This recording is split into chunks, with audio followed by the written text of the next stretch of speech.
जय हिंद दोस्तों। सशक्त भारत से मैं डॉक्टर आर के वर्मा शेयर और सब्सक्राइब की विनती करते हुए आज एक महत्वपूर्ण सूचना आपको देने जा रहा हूं। सूचना है कि पाकिस्तान अपनी हरकतों से बाज नहीं आ रहा है। पाकिस्तान फिर से योजना बना रहा है आतंकियों को भारत में भेजने की और मैसिव स्केल पर घुसपैठ कराने की।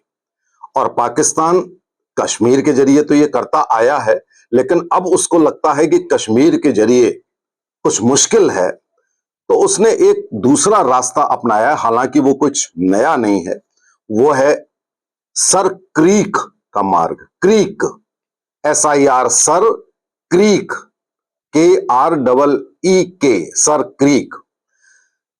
जिसको नहीं मालूम है उसको बता दूं कि सर क्रीक इलाका गुजरात के रन ऑफ कच्छ, जो गुजरात का एकदम अरब सागर से लगा हुआ जो बॉर्डर है, वहां से लेकर कराची के बीच के रास्ते को सर क्रीक बोलते हैं। ये 96 किलोमीटर लंबा रास्ता होता है। इसमें ज्यादातर समुद्री ही है और इसमें बहुत ज्यादा ऑयल और गैस के रिजर्व्स मौजूद हैं साथियों। और इस पे 90% कब्जा हमारा ही है। हमारी BSF इसे कंट्रोल करती है। और इस बार इन्होंने कराची के रास्ते से, सिंध की राजधानी कराची हुई, उस रास्ते से अभी उन्होंने बहुत सारी आर्मी डिप्लॉय की है। पाकिस्तान ने कुछ नेवी डिप्लॉय की है। हमारी नेवी तो वहां रहती ही रहती है। आपको याद होगा कि बहुत पहले एक पनडुब्बी टाइप की थी जिससे ये घुसपैठियों को भेजने जा रहे थे, तो भारत ने उसको ब्लास्ट कर दिया था, जिसपे कांग्रेसियों ने बवाल किया था।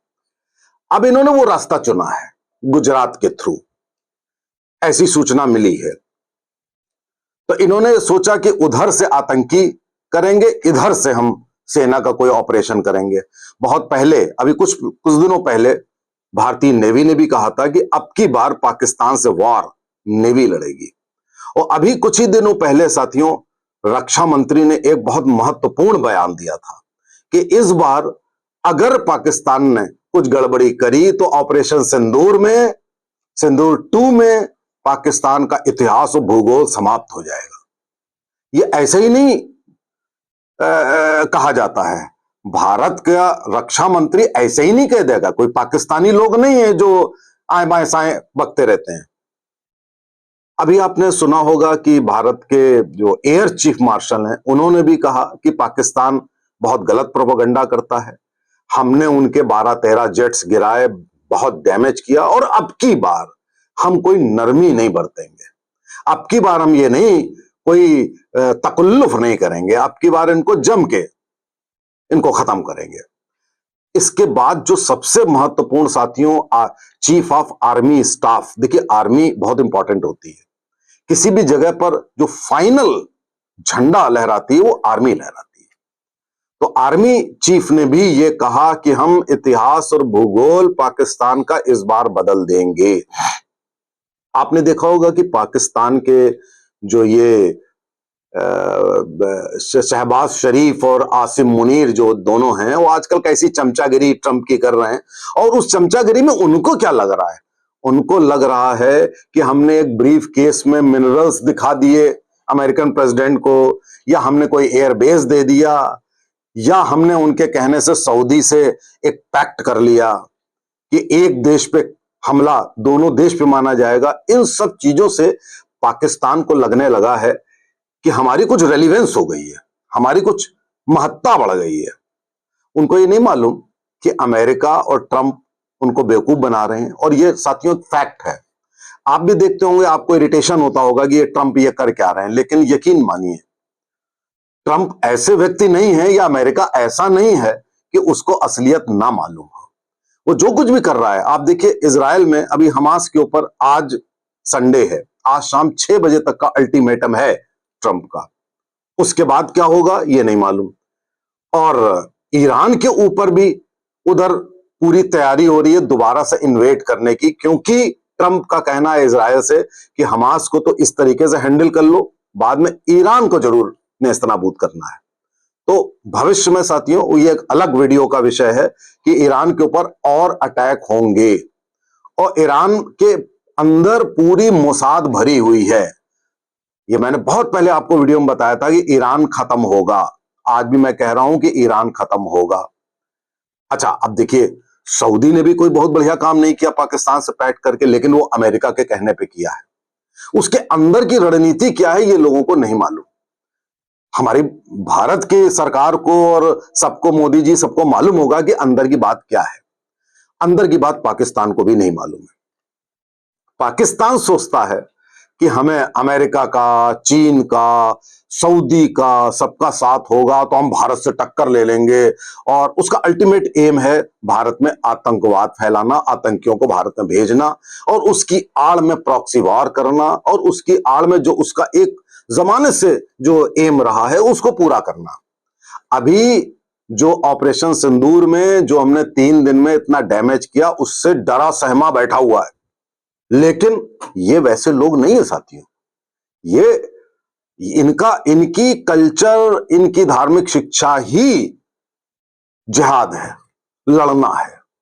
तो ये जिहाद से तो बाज आ नहीं पाएंगे, क्योंकि ये सिविलाइज्ड सोसाइटी के अंग नहीं होते हैं। पाकिस्तानी नहीं, कोई भी मुस्लिम देश वो जिहाद के बगैर रह ही नहीं सकता, पाकिस्तान को ज्यादा ही। तो साथियों, इन सब चीजों से ऐसा प्रतीत हो रहा है कि पाकिस्तान दो तरफ से भारत के ऊपर कुछ करने की कोशिश कर रहा है। अब दो तरफ से कर रहा है, तो एक तरफ गुजरात है, उनको लगता है कि गुजरात की तरफ हम कुछ करेंगे, नेवी की तरफ उनको ये मालूम नहीं है कि अब की बार नेवी ने पहले ही कह दिया है कि हम सिंध और कराची से हमला शुरू करेंगे। आप वहां पे कहां कर रहे हो? दूसरा, कश्मीर में आतंकियों को भेजने वाली बात, वो बीच में छुटपुट गोलीबारी चलती रहती है, वो भी काम जारी रहेगा। पीओके में आप सोच लीजिए बवाल मचा हुआ है, खैबर पख्तूनख्वा में भी बवाल मचा हुआ है, और आप देखिए इनका जो आपका वो जो क्वेटा है, वहां पे भी जो बलूचिस्तान है, वहां पे भी बवाल मचा हुआ है। तो ये तो आप जान लीजिए कि पाकिस्तान के 4 टुकड़े होना बहुत जल्दी होना बिल्कुल अवश्यम भावी है। अब अमेरिका को इससे कोई फर्क नहीं पड़ता है, ट्रंप को इससे कोई फर्क नहीं पड़ता है कि पाकिस्तान के टुकड़े होते हैं कि नहीं होते हैं। नूर खान बेस पर अमेरिका के न्यूक्लियर कुछ आर्सनल हैं, ये बात तय है, और वहां पर अमेरिका किसी पाकिस्तानी सोल्जर को भी नहीं जाने देता है। उसने रखे होंगे वहां पे जो भी है। बाकी जगह पाकिस्तान के अपने न्यूक्लियर आर्सनल हैं, और पाकिस्तान फूलता है किस बात पर? वो फूलता है कि मेरे पास न्यूक्लियर आर्म्स हैं, नंबर 1। नंबर 2, हमें चीन का, सऊदी का और अमेरिका का सबका साथ है। जबकि चीन कभी भी पाकिस्तान में अपनी आर्मी नहीं भेजेगा, छोटे मोटे हथियार दे देगा। अब भारत से दोस्ती हो गई है, ट्रेड एग्रीमेंट्स हो गए हैं, इसलिए चीन उतनी मुस्तैदी से पाकिस्तान की हेल्प करे ऐसा संभव नहीं है। ऊपर से अमेरिका की तरफदारी करने के कारण और क्वेटा के मिनरल्स को बॉक्स में रख के ट्रंप को देने के कारण चीन भी नाराज है। तो चीन उतना ज्यादा वो नहीं करेगा, और अमेरिका कभी भी खुलकर पाकिस्तान के पक्ष में आ ही नहीं सकता है साथियों। सऊदी का भी सवाल ही नहीं उठता है, सऊदी बहुत दूर है, सैनिक उसके पास है नहीं। एक और पाकिस्तान की जो प्लस पॉइंट कह दें कि इनके पास भाड़े के सैनिक हैं।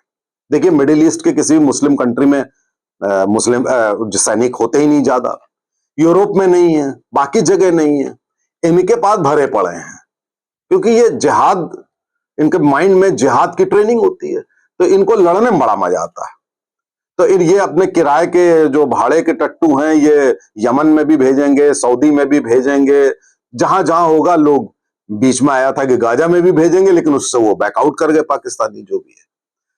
तो साथियों, ये आप बात जान लीजिए कि आने वाले भविष्य में ऑपरेशन सिंदूर पार्ट 1 एक्सटेंड हो सकता है, या ऑपरेशन सिंदूर 2 हो सकता है, और घमासान लड़ाई छिड़ भी सकती है। हो सकता है कि इस बार 3 दिन की बजाय 10-12 दिन का ऑपरेशन हो सकता है फुल फ्लेजेड लड़ाई छिड़ जाए, यह भी संभावना है, कुछ भी हो सकता है। तो ये जो हमारी जो एयर चीफ मार्शल, हमारे चीफ ऑफ आर्मी स्टाफ और हमारे रक्षा मंत्री, इन तीनों का एक ही बयान आना और इतिहास भूगोल बदलने वाला बयान आना, इससे ऐसा प्रतीत होता है कि तैयारी पूरी है भारत की, भारतीय सेना की भी तैयारी पूरी है। और साथियों, इस बार एक और सूचना आपको दे दूं वीडियो खत्म करने के पहले, कि इजराइल की नजरों में पाकिस्तान चढ़ चुका है। इसलिए चढ़ चुका है कि इस्लामिक मुल्कों में केवल एक देश ऐसा है जिसके पास न्यूक्लियर वेपन है, वो है पाकिस्तान। और पाकिस्तान के सऊदी से एग्रीमेंट करने से इजराइल खुश नहीं है। इजराइल का सऊदी से कोई दुश्मनी बहुत ज्यादा नहीं है, लेकिन इजराइल का यह सोचना है कि अगर कहीं गलती से मिडिल ईस्ट की किसी कंट्री पे पाकिस्तानी न्यूक्लियर आर्सेनल ट्रांसपोर्ट हो गया तो वो इजराइल के अस्तित्व के लिए खतरा होगा। इसलिए इजराइल की नजरों में पाकिस्तान चढ़ चुका है। और यकीन मानिए, जैसे पूरे ईरान में मोसाद फैला हुआ है, तो इसमें ना फैले ऐसा भी नहीं हो सकता।